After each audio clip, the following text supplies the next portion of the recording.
दिनांक 17 फेब्रुवारी 2026 रोजी पहाटे 3:07 वाजेच्या दरम्यान आपत्ती व्यवस्थापन कक्षामध्ये प्राप्त झालेल्या घटनेच्या माहितीनुसार घटनेची माहिती देणारे वागळे अग्निशमन केंद्र नूतन निलम अपार्टमेंट हनुमान मंदिराजवळ शांतीनगर वागळे इस्टेट ठाणे या ठिकाणी नूतन निलम अपार्टमेंट ए विंग इमारत तळमजला 5 मजली 30 ते 35 वर्षे जुने बांधकाम या इमारतीच्या 5व्या मजल्यावरील रूम नंबर 501 मालक श्री गजेंद्र प्रसादचा स्लॅब 4थ्या मजल्यावरील रूम नंबर 402 मालक श्री यादव वरती कोसळलाय।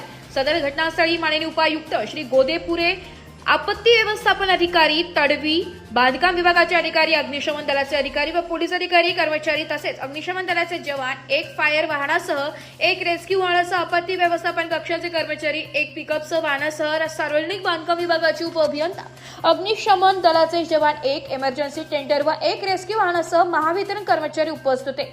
सदर घटनेत 3 व्यक्तींना दुखापत झाली असून दुखापत झालेल्या व्यक्तींमध्ये श्री गजेंद्र प्रसाद, वय वर्ष 60, उजव्या खांद्याला फ्रॅक्चर व शरीराला दुखापत झाली, राहणार रूम नंबर 501 नूतन निलम अपार्टमेंट, श्री प्रिन्स यादव, वय वर्ष 25, दुखापत उजव्या पायाला फ्रॅक्चर व शरीराला दुखापत, प्रदीप यादव, वय वर्ष 23, दोन्ही पायांना व शरीराला दुखापत। सदर दोन्ही व्यक्ती रूम नंबर 402 नूतन निलम अपार्टमेंट। सदर तिन्ही व्यक्तींना उपचाराकरिता ठाणे महानगरपालिका रुग्णवाहिकेमधून मातोश्री गंगूबाई संभाजी शिंदे रुग्णालयामध्ये उपचाराकरिता दाखल करण्यात आले असून त्यांच्यावरती उपचार सुरू असून प्रदीप यादव यांची प्रकृती चिंताजनक असल्याने त्यांना पुढील उपचाराकरिता फोर्टिस हॉस्पिटल भांडूप मुंबई येथे दाखल करण्यात आले।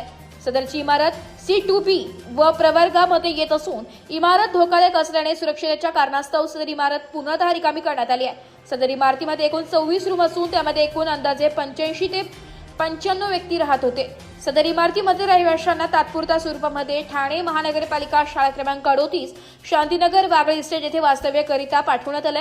तसेच उर्वरित बांधकाम धोकादायक स्थितीत असल्याने नूतन निलम अपार्टमेंट मधील ए विंग व बी विंग पूर्णपणे सीलबंद करण्यात आले असून पुढील कार्यवाही ठाणे महानगरपालिका बांधकाम विभागाकडून करण्यात येणार आहे।